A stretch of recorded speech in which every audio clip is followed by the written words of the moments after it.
Hey there everybody, this is Brian Gormley with another edition of Where in DC. As people know, we film all over the DC-Baltimore metro region, different location each week. The first person to guess our filming location wins a free prize. You gotta send your guess to support at Cornerstone Properties homeinfo.com. That's support at Cornerstone Properties homeinfo.com. If you haven't checked out this little festival whatever thing, you have to shoot me an email, let me know what you think. It looks pretty interesting. I haven't been, but take a take a gander through, and I don't know what they're charging, some outrageous rate, $75 a ticket or something, I don't know. But let me know, shoot me an email, and maybe we'll try this horse thing out too. So we're talking about challenging values in short sales today, and how to do it, and what situations you can and cannot do it in. So, not surprisingly, as home values have appreciated, values for short sale lenders have also gone up. And in fact, Fannie Mae, of course, is well documented, well known, has really increased their prices, frequently coming in very high. And this isn't limited to Fannie. This is across the board. We're seeing this all over the place, where lenders counter back, and the value is much higher than what you think it should be if you're a listing agent or a buyer's agent. And there are a variety of reasons for it. Number one, they're just increasing the price artificially by 10 or 15% to see if they can get it. Frequently they can, because buyers have waited a long time and are desperate, or prices have appreciated and buyers are willing to pay it. Number two, they don't discount for property condition as a general rule of thumb. If the property is falling down, massive amounts of mold, even then it's hard. They don't discount for carpet and paint type of updates. If it's functionally obsolescent, don't really discount for that. So that's definitely another problem. And then sometimes listing agents get it wrong, and values really are a little higher than what they think they should be. So that's another issue. So anyway, lots of reasons why they may come in a little high. They might be testing the waters and so on. But what can you do about it?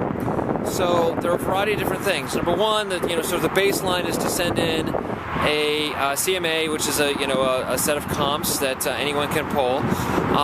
Possibly also a property inspection report with a list of damages and prices to fix it. That may or may not work. That's kind of your baseline approach. Sometimes you can get the value challenge that way, and sometimes you can't. Depends on what's wrong, and listing history is also a good thing to include, depending on if you've got the property out there for a while. Second tier is to include an appraisal, so you actually have to pay for that. That's going to be $300-400 to pay for a full-blown appraisal. And also in line with that, if you already have an approval, this is a different scenario.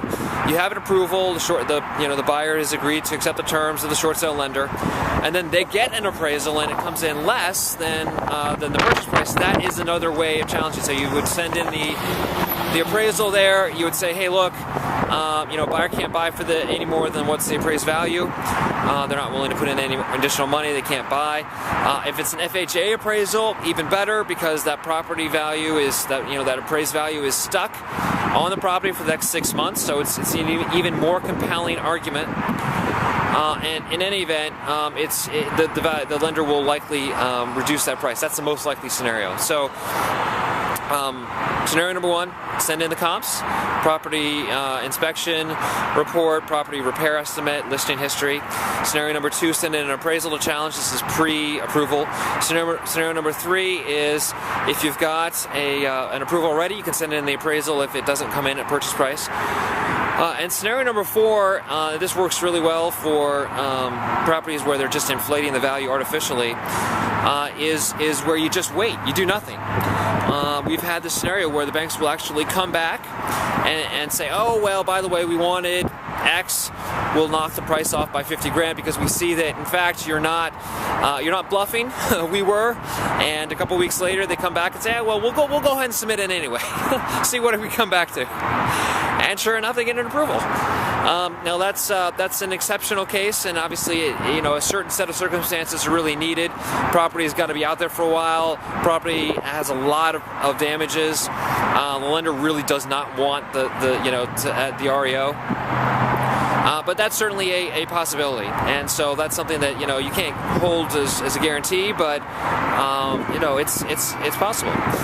So anyway, you would and then scenario number 5 is you just need to challenge the overall analysis by appealing to a VP and so on.